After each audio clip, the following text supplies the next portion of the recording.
And so the best, corollary you can find is like go watch interviews with murderers. And one thing you'll find is when people are trying to pretend that they're not murderers, they have a real hard time saying things like when that person was killed. They'll say, when that happened, something, and the interrogator go, when what happened? And they'll go, when they were killed. Like they have a hard time saying it. They have a hard time vocalizing what they've actually done. Murderers do this all the time.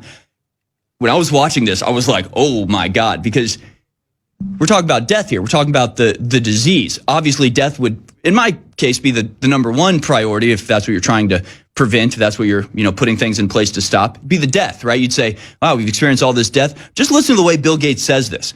Because he goes, the economic destruction, which of course is not the fault of the disease, it's the fault of the response to the disease, which Bill Gates managed, which is interesting. So he says, the economic damage, the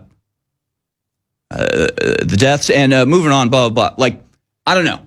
Maybe I'm reading into this a little bit too much, but this is a guilty conscience as far as I'm concerned. That's what I'm reading from the body language, from the crunched up. In 2015, I made statements about vaccines helping us lower the population, and so I was right about that, I guess. So just listen to the way he references death. Let's back it up about 5 seconds and roll it again. The deaths, it's been completely horrific, and I would expect that will lead the R&D budgets to be focused on things we didn't have today. We didn't have vaccines that block transmission. What? We got vaccines that help you with your health, but they only slightly reduce the transmission. So we need a new way of doing the vaccines. We didn't get much in the way of therapeutics. Dexamethasone and now molnupiravir. But not ivermectin, not hydroxychloroquine. Than should have been the case. We didn't get the diagnostics up and running in order to achieve what at least Australia and New Zealand showed, that competent management could keep the death rate down pretty dramatically. And so I'm hoping in 5 years I can write a book called, we are ready for the next pandemic, but it'll take tens of billions in R&D that the U.S. and the UK will be part of that. Well, unfinished. I'll talk about it later. It'll take probably about $1 billion a year for a pandemic task force at the WHO level. The shakedown, it's a mafia shakedown. And actually doing what I call germ games, where you practice. You say, okay, what if a bioterrorist brought smallpox to 10 airports? How would the world respond to that? That there's naturally caused epidemics and bioterrorism caused epidemics that could even be that was a conspiracy theory today, and yet the advances in medical science should give us tools that we could do dramatically better. So you'd think this would be a priority.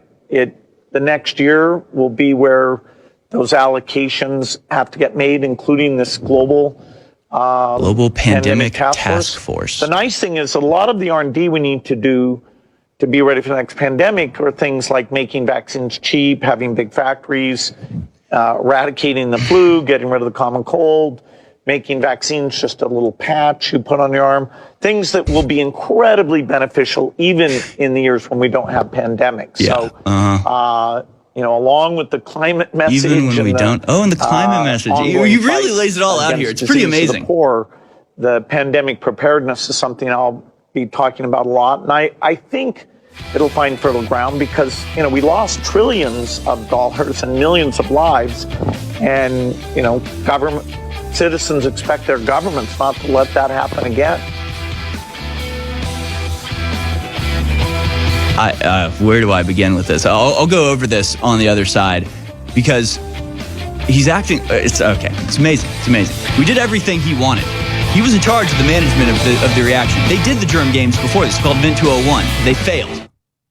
I am cutting this. Well, here's the truth about what you just heard Bill Gates say. The truth is they have learned nothing from this. They've grown in confidence from this. You heard what he said. The focus should be on vaccines. Therapeutics kind of an afterthought.